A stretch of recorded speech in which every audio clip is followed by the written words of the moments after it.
Now, how do you take care of yourself physically and mentally? Well, because, Mark is one to let people know that their ish sinks. When I came back into getting into the land of the living, September, the main thing was reestablishing a good diet, but also exercise. Because a lot of people, I have a background in LA Fitness, 24-hour fitness. I used to be an operation manager for them. So I have a background in understanding how the body really works. And a lot of people do it ass backwards. A lot of people are killing themselves like, oh, I got to work out and then I got to eat and then I got to sleep. No, it's rest, then nutrition, then exercise. Mm-hmm. So for me, try to get as much rest as I can, even though I'll rest when I'm dead. I make sure to fuel myself with something, whether it's just a banana or something just to have on my stomach. And then I just go into working out. Once I'm done working out, then that's when the second step, because working out is the first step. The second step plays into, okay, what forms of content can we create to make our name more of what it is? What more awareness can we bring to some of the ideas that people have shared on the podcast? Mm-hmm. Because that's what it's all about. Just, obtaining more information, obtaining more things to give more to other people. We can't take this with us when we die. You just said something. A lot of people love to have everything and never give it to anybody. Look at the big luxury tax, or whatever it is, when families, billionaires, and if they die, their kids can't get it. Mm-hmm. But I think one of the most important things that you hit on is really having a structure, mm-hmm. really knowing what works for you. Because mm-hmm. one thing, like this show's called Living in My Mind, and the reason I titled that, because I don't know your mind until I meet you. I don't know what you're going through. You could say hello to me like that. I don't know how bad your day is. Right. And I think what a lot of people do is they don't take into consideration how somebody else's day is. You said you worked, it's funny now that you tell me, and I mean funny, meaning pretty amazing. You work in two industries prior, the gym, fitness, where narcissism, insecurity, mental health issues run rampant. And it's not just the people who come in, the narcissism of the people who work there. Completely. Because it's funny, you talk about people like fitness, we take care of ourselves. Mm-hmm. You'll see fitness magazines, you'll see on social media.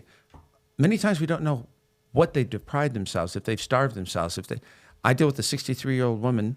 She's a bodybuilder. She spends over $4,000 a month on steroids. She's been doing it for 40 years. Every part of her inside. But in her mind, this is the only way people are going to like me. This is the only way people are going to love me. And not yourself. Yeah. And every industry has narcissism. And it's not, narcissism isn't about just how you look. It's about you believing you're better than other people. Thoughts. And your manipulation of other people. It's the way that you treat other people. No matter the situation, you're going to blame somebody else, especially in relationships. And I think it's interesting when you work with, like us, when we talk to people, we learn a lot about people. A lot of people would use that to manipulate other people. In my industry, it's like I talk about this a lot and people get upset.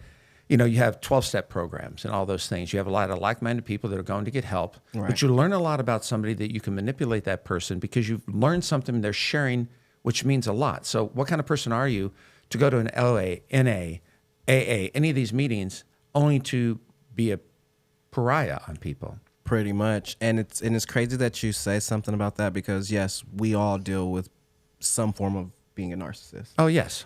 But my thing in the situation was instead of looking for someone to blame, just accept 100. I even been in situations where Say that again. Just instead of looking for someone to blame, accept 100% of it. I've been in situations, and even just recently, and it's funny when this person hears this, they'll know what I'm talking about. I've been in situations in life where I'll say, I'll accept 99 if you're willing to accept 1. And they don't. They don't. And 100% of the time is they initiated the shit that we're even in anyways. I am willing to take on some of it so you don't have to take all of it. And that's a problem that I come across with a lot of people. And then it comes back into what makes me me, like you were saying. You elaborated to, behind every strong man is a strong woman.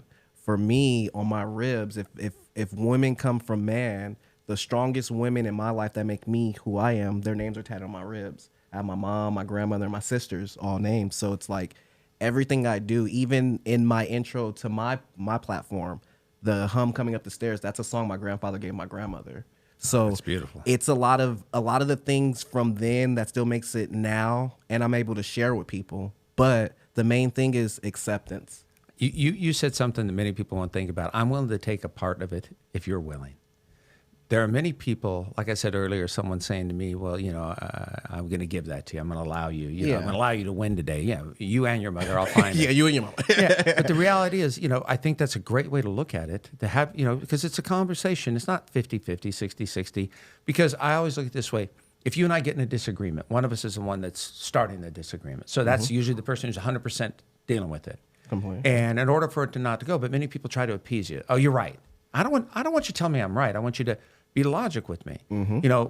Many of the things I've ever done, because I was raised by all women, no dad, my mom, and it's always, even though my mom's passed now, a lot of things I thank her for daily.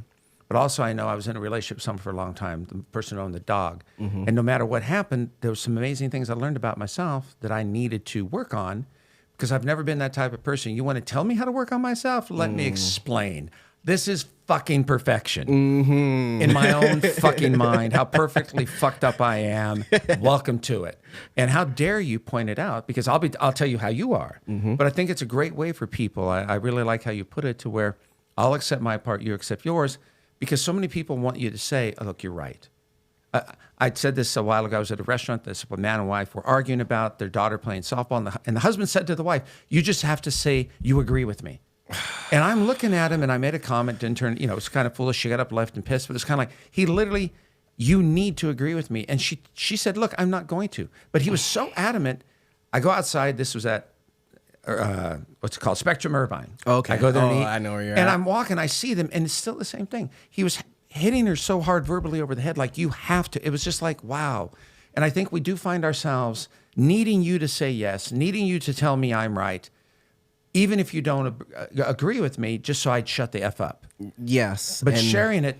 That happens a lot. That's a beautiful thing. Sharing it the way you said. I don't think people look at it that way. Some people don't understand that everyone's going to have a different perspective of the same thing. If I put my phone here, my perspective of it is going to be different from yours. That doesn't mean that your perspective is less than or more than. We can also agree to disagree and be okay with that. Some people don't understand that. So it's like, no, you need to see it my way or you're wrong. And it's like, I don't even see out of the same eyes you do. So how am I going to see it your way? It's a different perspective from yours, and I'm just accepting that so you can accept it too.